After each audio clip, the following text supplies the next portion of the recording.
dunia dangdut. Bagus sekali pembukaannya. Oke.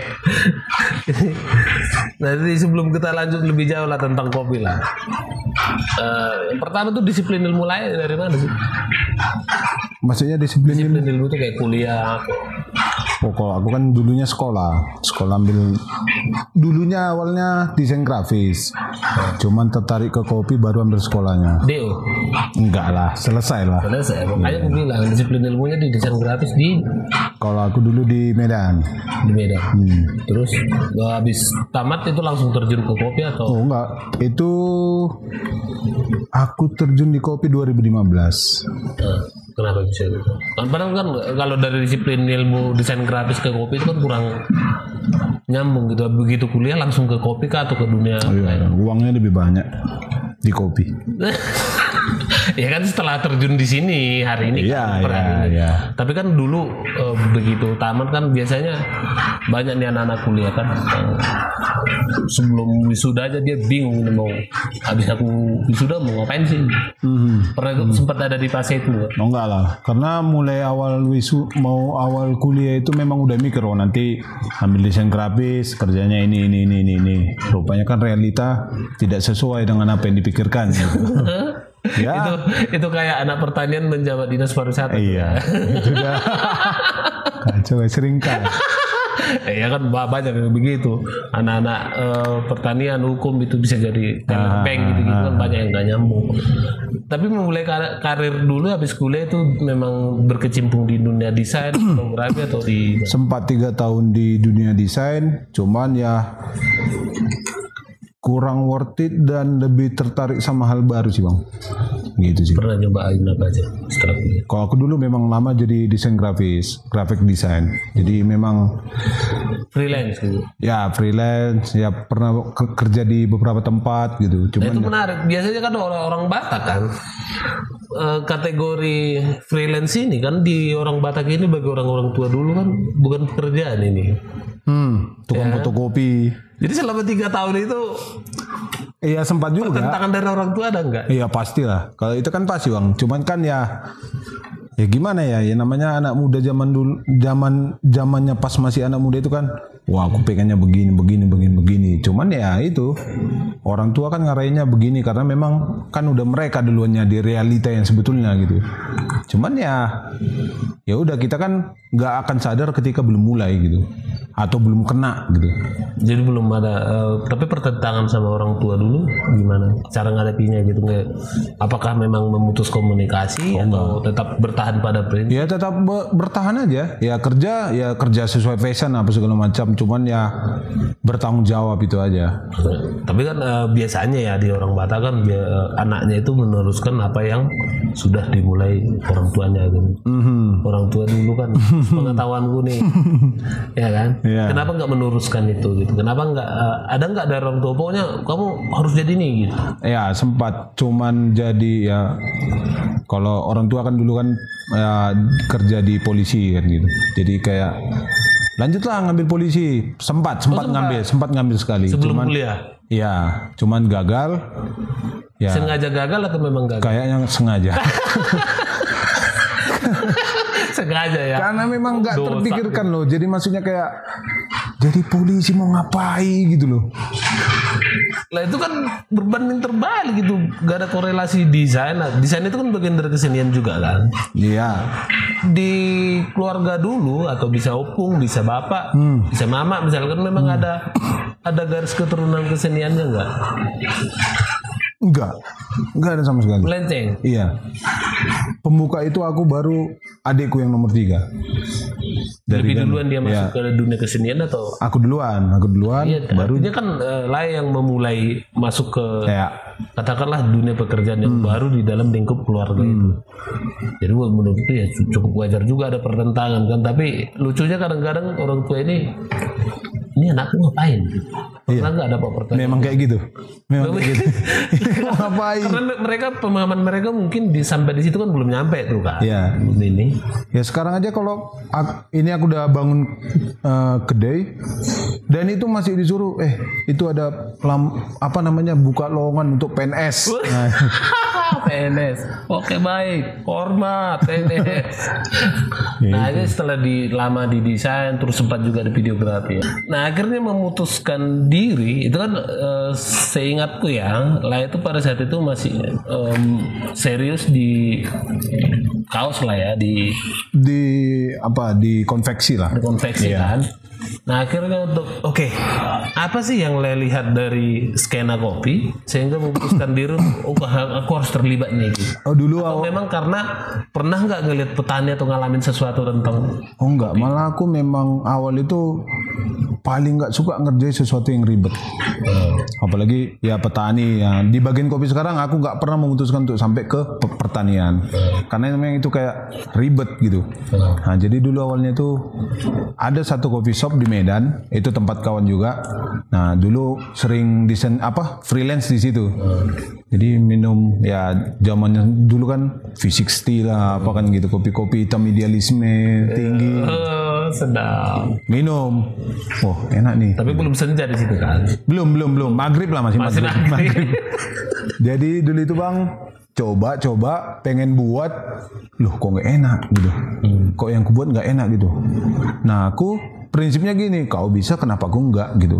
Terakhir memang ada sekolahnya nih kopinya gitu. Loh bikin kopi kok ada sekolah gitu. Ya udah belajar ikut kelas, ambil kelas yang lebih profesional gitu. Berarti dari awal itu nggak ada yang kepikiran sampai harus aku harus punya green bean, aku harus punya ini, aku harus punya ini. Nggak, itu hanya dimulai dari ya aku mau buat kopiku enak gitu aja. Ya kalau aku sih prinsipnya di awal itu gini. Ini kopi biar bisa ku minum sendiri, enak ku minum sendiri. Ya agak munafik kalau bilang bicara kopi bicara duit. Ya memang iya, cuman dari dulu aku bangun bisnis itu bicaranya bukan duit. Aku nggak pernah mau ngejar duit.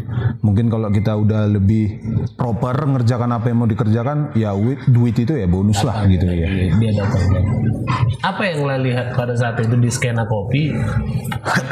Ternyata dari aku mulai belajar menjadi aku harus belajar lebih dalam lagi sampai akhirnya sekarang aku buka Unan Kopi gitu. Iya, dan pada prosesnya itu bisa berapa lama lah punya kesadaran sampai ternyata kopi itu punya nilai value bisnis yang besar gitu. Dulu 2015 aku mainnya roast bean, cuman jual biji kopi. Main roast bean. Nah, kebetulan ada kayaknya udah mentok nih jual roast bean, nggak ada value yang ku dapat gitu, cuman bicara duit. Baliklah ke Danau Toba, tepatnya di Balige, baru buka coffee shop. Karena di kampung kok nggak ada ya gitu. Karena aku mikirnya gini, ketika semua yang udah dibangun di kota, mungkin berapa tahun lagi akan nyampe ke daerah gitu. Nah, dari bisnis biasanya aku mikir jadi pioner itu lebih bagus ketimbang jadi follower gitu. Karena ketika jadi pioner itu kita udah ada value yang dia lo yang pertama gitu. Tapi di balik itu jangan jadi ya karena dia yang pertama nggak mikir apa-apa gitu. Ya udah yang penting buka dulu, yang penting udah buka duluan, aku nih yang paling apa gitu, kayak enggak. Cuman yang paling rumitnya mempertahankan apa yang udah dibangun di awal gitu. Apalagi kan dunia kopi berkembang nih, tiap tahun berkembang gitu. Jadi ya memang kita harus ikuti sampai ke situ gitu. Nah, dulu kan lah di kota Medan nih. Ya. Di sana itu bisa dibilang ya hampir setiap bulan adalah kedai kopi yang baru, Terus ya mungkin di Medan juga kita sama-sama ngerasain namanya hidup nyaman di kota kan. Nah, ada nggak gitu pertentangan dalam dirimu untuk memutuskan aku harus ke kampung, karena itu kan nuansa yang sangat berbeda itu, akan memulai link baru, akan memulai perkenalan circle yang baru gitu, atau memang sudah dijejaki dari awal? Kalau itu memang aku lihat pemainnya nih, di Balige belum ada nih pemainnya gitu. Ya itu kesempatan ya, namanya bisnis. Pintar cari peluang, pintar menangkap peluang gitu. Belum ada pemain, pulang dan jadi bukan karena panggilan bulat tuta mengembangkan kampung. Bullshit kalau yang itu bullshit. Gak ada itu. Biasanya sih anggota-anggotanya begitu ya.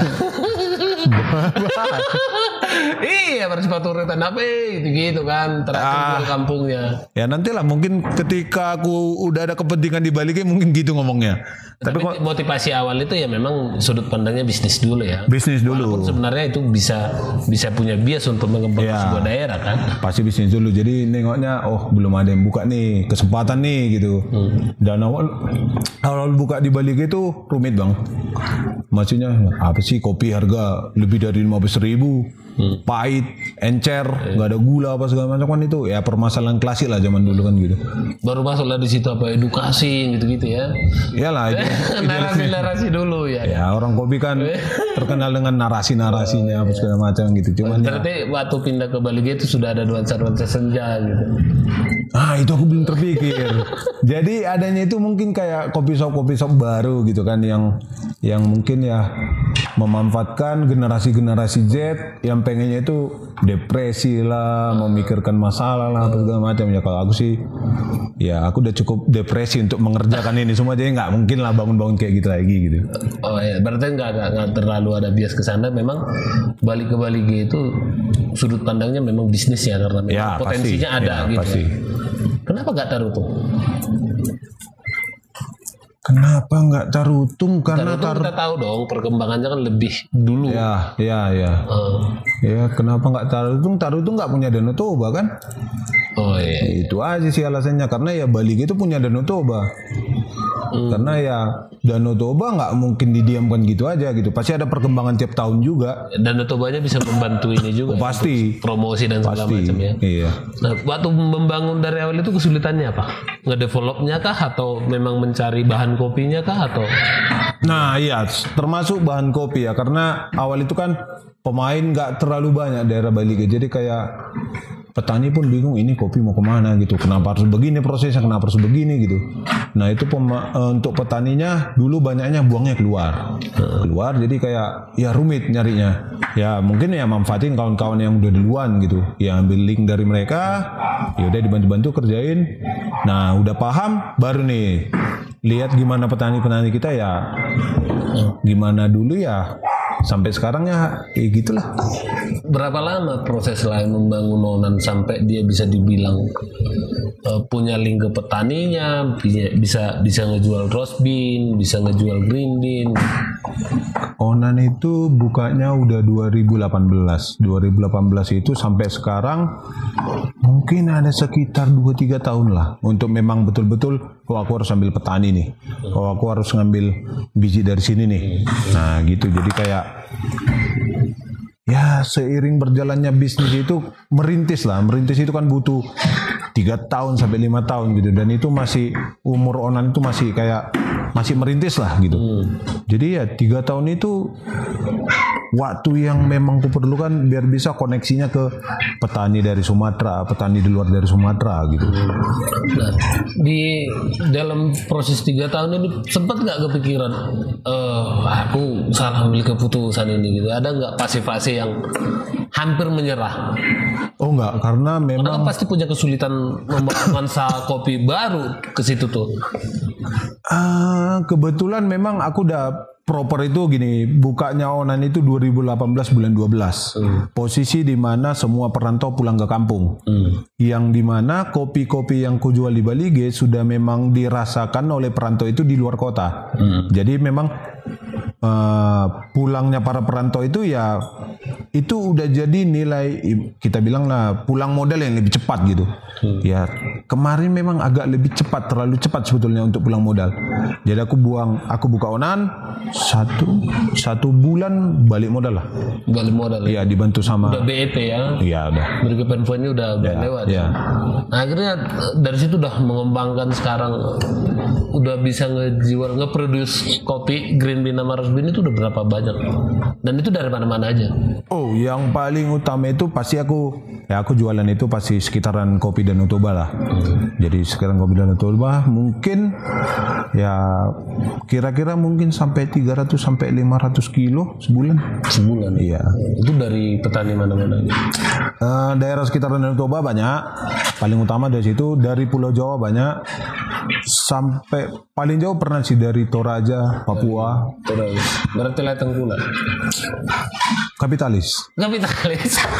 Iya, arahnya mau ke situ ngomong. Oh iya, kita kan memang harus jadi kapitalis. Nah, ya kalaupun kapitalis ya Sah-sah aja. Itu kan namanya industri musik. Belum jadi kapitalis lah, karena memang kapitalis itu kan enggak lah. Ya, kalau kita ambil dari sudut pandang skop kecilnya ya semua usaha itu ya kapitalis gitu. Ya pastilah. Bicara untung. Iyalah. Modal untung itu udah kapitalis, cuman ya bedanya dengan korporasi kan itu beda gitu. Nah itu pernah kena isu-isu yang begitu enggak dari petaninya gitu, atau dari kelompok-kelompok pemain kopi yang mungkin aku nggak tahu nih ya, pasti ada brand-brand yang punya kecemburuan gitu. Pernah dapat isu yang itu Roni nggak bagus tuh, banyak tuh nggak bagus, banyak. Caranya untuk ngadapin mereka gitu. Karena memang bodoh amat sih. Penting jalan aja. Gitu. Yang penting jalan aja. Tapi tetap ngerangkul mereka kalau Denny. Dulu pernah 2018 sampai 2020. Aku merangkul ya biasalah omongan orang sok jago lah, sok paten lah. Cuman ya udahlah pikirku. 2020 keputuskan selesai.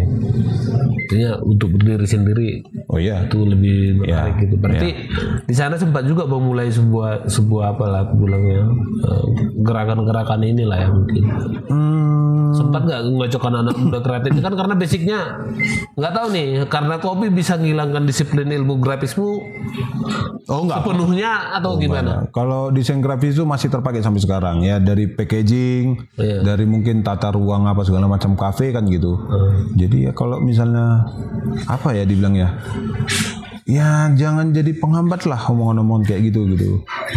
Karena ya banyaknya coffee shop itu banyaknya coffee shop berdiri itu kenapa banyak tutup? Karena terlalu membandingkan sama coffee shop lain. Padahal seharusnya kan kita sadar gini nih, ada coffee shop yang proper, instagramable lah. Banyak di situ. Tapi kan tidak menutup kemungkinan kedai kita kan rame juga gitu. Gak usah lah rame, ada orang juga. Berarti kan masih ada sisi orang ada yang suka di tempatku gitu. Kenapa harus mikirkan harus cari tempat yang instagramable lah, apalah segala macamnya. Kehilangan jati diri jadinya. Nah di Yonan itu sering nggak ada diadain diskusi-diskusi kayak teman-teman di sana misalkan yang orang-orang gerakan kiri gitu. Biasanya pelanggannya siapa-siapa aja sih setiap hari? Kalau kebanyakan itu memang rata-rata ya mungkin kayak pagi ke siang itu orang tua yang memang mau ngopi apa segala macam.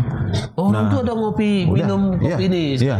Karena kalau dulu setahu budaya kopi kita kan masih kopi pajak itu kan, orang-orang tua di sana. Jadi nggak cuma anak muda pasarnya. Nggak, anak muda itu ada sih beberapa yang pagi udah mulai coffee morning lah. Ya terikut zaman lah. Jadi siang itu ke malam itu rata-rata itu anak muda semua. Tapi kalau yang pagi orang tua itu ngelihat itu, karena kita tahu lah kebudayaan kopi orang-orang tua kita ini kan masih kopi yang konvensional toh.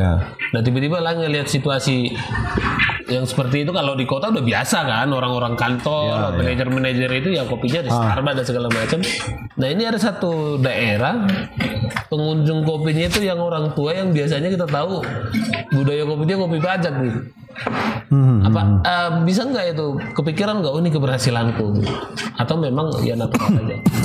Tujuan utama itu sebetulnya ya biar orang Bali gitu bisa ngerasain kopi di luar dari Sumatera. Itu tujuannya, makanya aku ngambilnya dari luar Sumatera banyak kan. Terus memulai orang untuk pagi ngopi lah gitu. Nah biasa kan yang kerja dulu kan, ya orang tua yang kerja ngopi lah gitu. Nah memang di kedai juga ada jual kopi yang memang kopi-kopi tradisional. Nah tapi beberapa udah memang diarahkan kopinya ini aja yang filter gitu. Pertama banyak penolakan, cuman masuk juga gitu. Ya balik gimana, hospitality pun penting gitu. Akhirnya lah juga sampai mendalami hospitality. Harus itu harus ya. Nggak hanya sekedar mengedarkan kopi gitu. Enggak. Udah sejauh itu.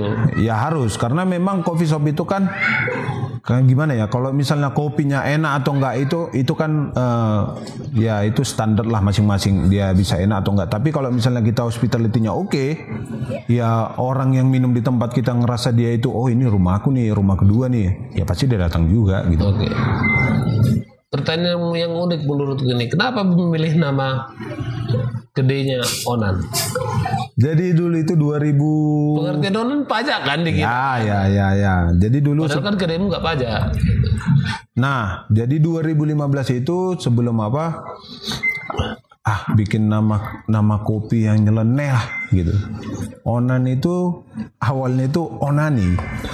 Onani cuman ya onani ya bukan berarti yang onani yang kita pikirkan dalam tanda kutip ya. Cuman kayaknya ini interestnya bakal wah apa nih onani gitu. Cuman memang ya agak sarkas lah kalau memang onani kan gitu. Jadi kawan ada yang ngingatin tuh kalau kau mau besar ini ganti namanya. Apa nih jangan lagi lah diganti jauh-jauh gitu ya. Udah onan aja.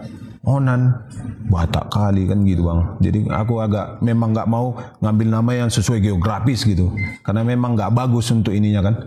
Ya udah tambah aja D-nya supaya apa biar Inggris aja gitu. Nah kebetulan memang Onan itu pajak jadi memang berharap itu bisa rame kayak di pajak gitu. Dan memang kami pulang ke Balige tanpa memang di set atau apa segala macam dan itu kami memang di jalan Onan Pardedionan. Nah jadi ya memang kayaknya panggilan memang sudah diarahkan ke sana dia sebenarnya dari awal ya. Iya. Cuma kenapa kepikiran nama kedai kopi Onani gitu? Apakah karena memang melihat ternyata pada saat itu karena aku ngerasa ada satu fase di mana pemain kopi ini kayak Onani gitu kayak sange sendiri aja dia. Iya, jadi kan tanpa ngelihat yang lain gitu petaninya sebenarnya realitanya seperti apa. Sebetulnya prinsip nama Onani itu kayak kita suka-suka sendiri, memang kita menikmati sendiri tanpa orang tahu nikmatnya apa sih sebetulnya. Yang menikmati kan ya yang Onani sendiri gitu. Iya. Ya kalau di bahasa kesenian sih Onani udah biasa aja gitu. Artinya itu satu puncak menikmati sebuah karya seni kan. Iya, sebetulnya sama dengan kayak Onani gitu. Gitu. Ya kalau aku sih berpikir ketika Lai bilang Onani tadi ya mungkin dia pernah ngelihat punya satu keresahan ketika ngelihat teman-temannya masih jadi bicara kopi itu menguruskan petani segala macam. Ternyata mereka nggak sadar mereka sedang ngasih sendiri gitu. Iya betul. Berangkat dari situ atau? Memang aku pengennya karena memang kata Onani itu kita menikmati dunia kita sendiri. Nah orang-orang kopi itu kan memang menikmati dunianya sendiri. Ya ini minum kopi pahit lah apalah segala macam enggak. Itu pahit sebetulnya pahit. Cuman ya kita bisa menikmati sendiri. Oh manisnya di mana ya itu ya, esensi kita masing-masing. Kadar pahit setiap orang kan berbeda. Iya. Nggak semua kopi pahit. Kesannya nyatanya pahit tuh. Pahit. Tapi ya kalau di kopi dibilang body mungkin. Nah body lah. Kayak ini. Nah sekarang udah sampai ngejual 500 kilo. Bisa sita sampai sekarang. Bahkan terakhir udah jadi ini ya quality control ke kopi shop atau apa sih namanya? Aku lebih kayak apa konsultan ya? Janganlah konsultan terlalu ini masih kayak ngebantu kawan lah. Sultan Darut sial. Ngebantu kawan, kami mau buka coffee shop begini-begini, ayo aku bantuin gitu. Ya, tapi kan dapat cuan. Ya dibantulah. Ya kan cuan boh. Berarti udah sampai ke situ juga ya? Udah ada berapa kedai kopi yang coba didampingi? Berapa? Mungkin ada 10 lebih lah. 10 lebih terus trainer barista apa segala macam gitu karena kebutuhanku ngebantu kawan-kawan juga biar proper di coffee shopnya apa segala macam itu kayak biar aku bisa ngopi enak gitu. Itu aja. Motivasinya Motivasi itu aja. Pengennya kayaknya kan kadang bosan juga nih bang. Kita ngopi di kedai sendiri kan gitu. Pergi ke kopinya bukan gak enak, cuman kayaknya ini kurang gitu. Nah kita bantu nih kawan-kawan yang lain gitu. Jadi gimana ya? Oke, aku bantuin nih biar aku bisa ngopi enak nih di sini. Tapi lah nggak takut tambah saingan. Nah jadi gini bang. Jadi kan aku dulu itu jual roast bean. Nah pemain kopi di Bali itu kan sedikit. Nah aku memang awalnya nggak mau bangun yang namanya coffee shop ribet. Cuman aku pengennya dulu itu di bagian lantai 2 kedaiku itu desain grafis, di bawahnya coffee shop. Nah mungkin klienku yang dari desain grafis itu akan kubawa minum di kedaiku sendiri gitu. Sebetulnya seperti itu. Cuman lama kelamaan kayaknya memang aku harusnya jual roast bean nih. Cuman pemainnya belum banyak. Nah budaya orang Batak, nggak orang Batak, orang kita lah. Orang kita itu ketika ada sesuatu yang oke, pasti ngikut semua nih. Nah budaya yang seperti itu aku ikuti. Aku buka dulu, aku jalankan dulu kedaiku. Itu kira-kira dalam 1 tahun aja ada 56 gerai dari Balige sampai Porsea. Nah, masuk nih aku supply satu. Nah, memang ada omongan juga. Udah makin banyak sainganmu. Ini apa segala macam. Iya. Ini sebetulnya yang kutunggu. Karena apa? Kopiku biar masuk nih ke dalam semua gitu. Artinya bukan menganggap, karena cara berpikir di daerah itu kan rata-rata Saingan gitu, kompetisi ini gitu kan. Tapi kalau di dalam tahap pemikiran lain itu kompetisi itu penting nggak sih dalam sebuah perkembangan? Pasti. Malah aku akan khawatir ketika tidak ada coffee shop yang sama atau lebih bagus dari tempatku. Karena ketika aku di atas terus, yang di atas ini pasti hancur. Bosan orang. Iya pasti. Tapi kalau memang ada aku punya saingan, kompetitor apa segala macam, itu pasti saling support. Seharusnya support. Nah, kalau sama orang tua itu pernah nggak itu kenapa kau bantu? Itu kan nanti gede-gede. Oh pasti. Apalagi kan orang tua ini istilahnya kolot lah. Kalau bahasa kita itu kolot. Ngapain diajarin yang gede ini? Ngapain ini? Kok diajari apa segala macam? Nanti kok saingnya pas kamu. Ya. Nah, gimana cara ngadapin itu? Kan orang tua nggak mungkin kita lawan. Gitu. Aku udah capek menjelaskan bang. Jadi kayaknya ya udah biarlah terserah lah. Ya nggak apa-apa lah. Kalau memang nasibnya bangkrut. Kalau enggak ya bisnis itu cuma 2, rugi dan tidak rugi. Yeah. Untung itu bonus. Yeah. Bisnis itu aja. Jadi ya logika dasarnya ya. Logikanya itu aja. Kalau untung itu mah bonus. Ya udah biarin aja. Kalau memang udah waktunya aku memang harus tutup ya tutup. Nah, akhirnya sekarang orang tua udah paham lah mungkin ya, karena udah. Enggak. Belum paham juga. Enggak juga. Astaga. Memang nggak bisa. Susah. Karena belum menikah kali. Nantilah. Habis ini baru ngomongin nikah. Kan ada nggak menjalankan, katakanlah memang orang belum perusahaan ya. Ada nggak kepikiran memang, karena yang paling banyak itu kedai kopi kan jualan sosial tuh. Jualan apa? Sosial gitu. Narasi sosial. Ada nggak Onan benar diam-diam ternyata menjalankan itu gitu tanpa menarasikannya, kita harus bantu petani. Petani mau dibantu. Petani udah kaya, ngapain dibantu? Support lah, sama-sama support lah. Yang perlu dibantu itu kedai-kedai kopi, yang nyewa tempat, yang masih beli nyicil. Petani asetnya dia punya aset dia ada tanah. Jangan mikir kayak petani itu orang susah, enggak. Cuman ya itu mungkin rumornya dibangun itu mungkin ya seperti itu. Petani itu harus dibantu, harus diapa ya segala macam. Enggak lah, lebih kaya mereka kayaknya dari kita yang punya kedai kopi. Iya, karena mereka punya aset ya. Iya, aset tanah. Tapi pernah yang ikut dalam narasi-narasi itu? Pernah, tapi aku nggak pernah coaching itu, lebih ke prinsip pribadi masing-masing. Aku lebih ke diriku sendiri gitu. Dari perjalanan Laila ternyata dari desain grafis sampai ke pemilik kedai kopi owner ya. Apa yang mulai pelajari tentang hidup dari proses itu? Jangan pernah khawatir sama apa yang belum tentu terjadi gitu sih. Ya kalau memang sebetulnya ini balik ke agama lah. Kita diciptain, Tuhan itu udah tahu nih jalur kehidupan kita. Intinya kayak ya kalau Tuhan udah menuliskan jalur ceritanya, kenapa khawatir gitu? Udah jalaninnya aja gitu. Mau kau berbuat jadi lebih baik, ya itu udah dituliskan. Mau kau buat aku terpuruk nih apa saya, itu udah dituliskan semua. Nggak ada yang perlu dikhawatirkan lah. Ya udah ya kalau memang ya aku akan bekerja sesuai apa yang ku bisa nih sampai nanti gitu. Jadi kalau memang kau terakhir akan kaya ya kaya lah. Kalau kau akan miskin ya itu salahmu lah, gitulah. Itulah yang lain dapat dari perjalanan ini ya. Iya, karena terlalu banyak kayaknya orang yang bisnis itu kayak mikiri, pokok harus target lah, inilah apa segala macam. Ya, akhirnya nggak jadi ngejalanin. Ya terakhir kan kebanyakan mikir jadinya. Ya kalau mau bisnis jalani aja gitu. Ya, ini pembicaranya menarik, banyak sebenarnya yang mau dikulik. Tapi ini pertanyaan terakhir lah. Kapan nikah? Nantilah podcast kedua.